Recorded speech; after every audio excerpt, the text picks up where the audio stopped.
Sam Darnold. Let's talk about the Vikings. They don't got a quarterback. Let's talk about the. They got J.J. I McCarthy. know. I'm just joking. Sam Darnold left. See you later. Hey, this is a calculated risk for both sides. Yeah. Can Sam Darnold duplicate in Seattle what he did in Minnesota? And can the Seahawks justify this very strategic and calculated? No, here's the metaphor because it fits. The giant football machine. What's the most important part on the giant football machine? What's the engine? It's the quarterback. They have removed the engine because the engine was too expensive to keep it.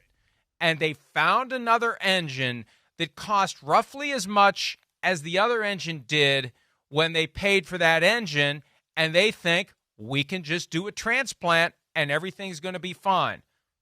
We'll see how fine it's going to be. And, you see people on TV yesterday, and I know that they have to say something. They have to have an instant analysis and reaction to the news that's happening. But the Seahawks are taking a very real risk that Sam Darnold is dollar for dollar better than Geno Smith. Smith wanted in the 40s. Sam Darnold does a 3-year deal, $33.5 million a year. Now, $55 million guaranteed. We know that term is inherently fugazi because we don't know how much is fully guaranteed at signing.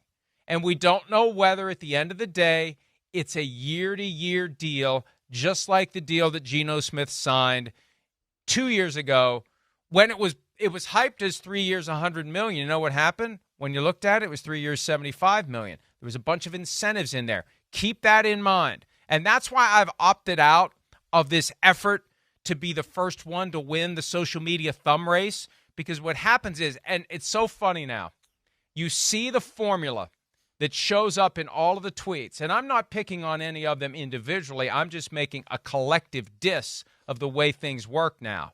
You'll see player agrees to terms. Here's the number without scrutiny as to whether or not it's a real number. Per sources, period, deal was negotiated by Grease the agents. That is the accepted template for every one of these reports. And the source is the agent. It's ridiculous. Hey, I'm giving you the information. I'm not on the record, but please add a sentence that mentions I negotiated the deal.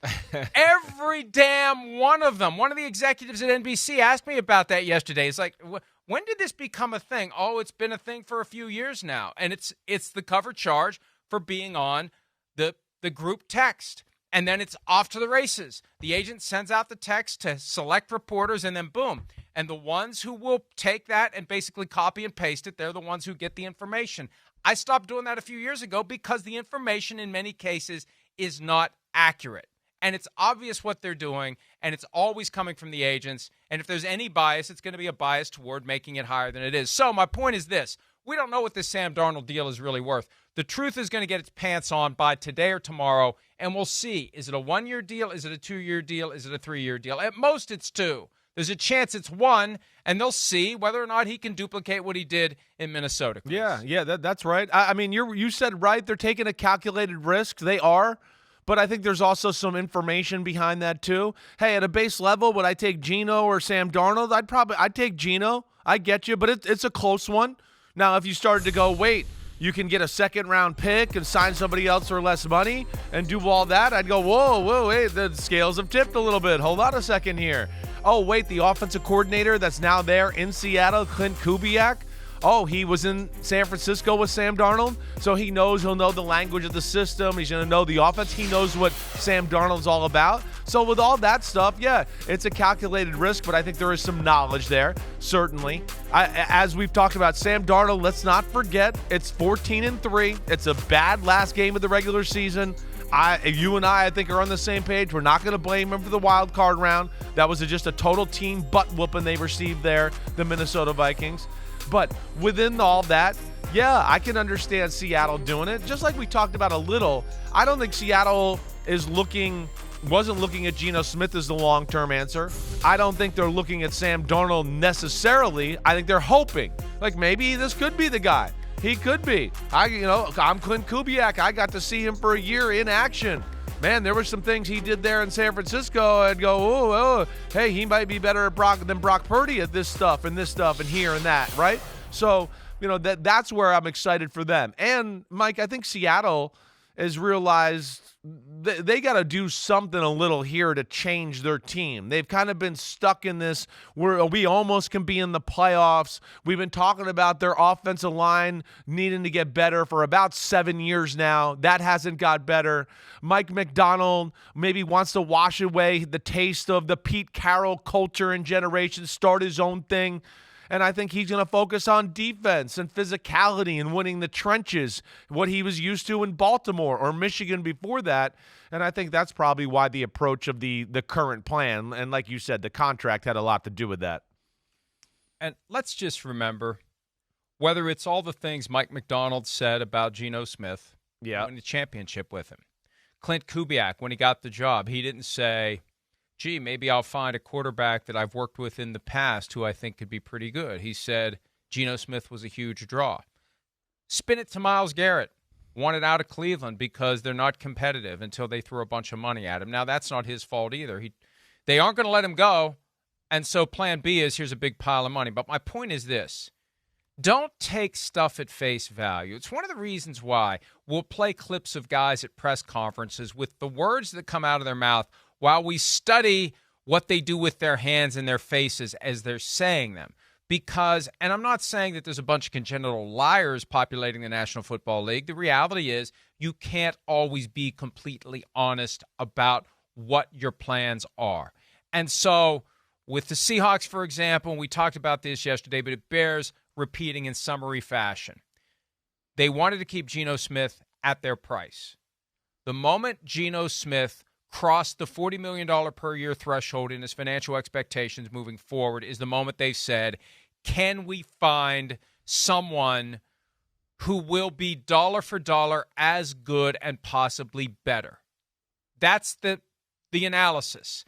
That's where it changed. And now we love the one we were with, but now he's gone, and we're going to love the new one that we're with. And this is what we did. And it's so funny also, Chris, and I don't want to call out, and I'm not going to call out individuals. It's endemic to the industry. The people who traffic in getting the news out 5 minutes before it's announced, to see them tiptoe around the obvious, that the Seahawks tampered last week with Sam Darnold, that the Seahawks and Sam Darnold were talking before they traded Geno Smith to the Raiders, that there was no way in hell John Schneider was going to leave the franchise high and dry without a quarterback. They knew they were getting Darnold before they decided to move Geno Smith. I think it's as plain as the nose on our faces that that's what happened. And every once in a while, one of the insiders almost accidentally tells the truth about it. Well, I don't doubt that. I mean, you alluded to it yesterday. They didn't trade Geno Smith and just were like, hey, Raiders, what? You want Geno Smith? Great deal. Oh, let's trade him. Yeah. Hey, guys, what are we going to do at quarterback now? What do you think? What should we do? Geno, I just traded him. Hey, right. He's gone. Hey. Oh, shit, we don't have a quarterback. Hey, Mike, what do you think? What do you want, Mike, what do you want to do at quarterback? I traded Geno. I mean, of course not. I'm with you. I mean, when you say it out loud, it's ridiculous. So, yeah, that's exactly. They had an inkling. And also, they had more than an inkling. They had more than an inkling. And I also bet you there was more than an inkling the other way around, too, where they had talked to Geno Smith in his camp, had a gauge about the money he was asking for. And I would think Geno and company had a little gauge or a feeling or whatever else of, hey, Pete and Tom like me with the Raiders. And I think they'll maybe give me this money, or at least I know they want me a lot for sure. And Pete's the guy that I trust. So I think it goes both ways there. And, I mean, you're right. And, again, this is what we've talked about. There's nothing that can stop that. And John Schneider, for all we know, we like him a lot. He could have been on the combine with us telling us, and I do believe they like Geno. And then that day, 2 days later at the combine, maybe is when he had the meetings with Geno Smith and representation started to realize, wait, he wants more money? Hey, get the bat phone out, call Sam Darnold, get it going. I mean, I certainly wouldn't be shocked if that's how things went, but that's how the donuts are made, as we know. There's what they want us to know, and what they don't want us to know. And what I try to traffic in is the stuff they don't want us to know. It fits my overall reputation as an agitator. I'm not agitating gratuitously. I just know there's a lot of stuff they don't want us to know. And case in point, the big blow up a couple of weeks ago between Jordan Schultz and Ian Rappaport, the thing that brought it to a head. Schultz sharing something that they didn't want us to know. Ian Rappaport throwing water on it as part of the football industrial complex, covering up the idea that Tom Brady tampered with Matthew Stafford.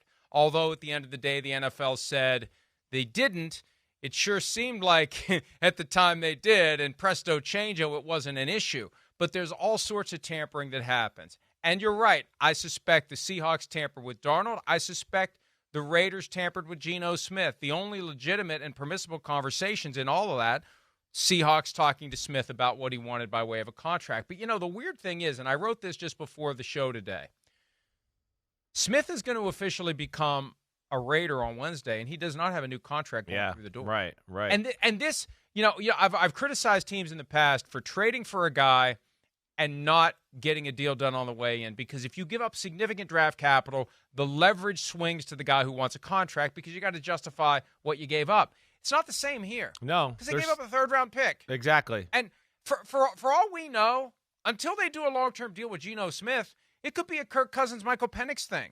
They can still take a quarterback. Yeah, Geno doesn't want to. He doesn't need to piss him off. Sorry, Edinburgh. Yeah, he doesn't need to do that. He's not that on solid ground. You're right. Exactly. Hi, it's Mike Florio. Thanks for watching PFT on YouTube. Hit subscribe for the latest news and analysis from Pro Football Talk.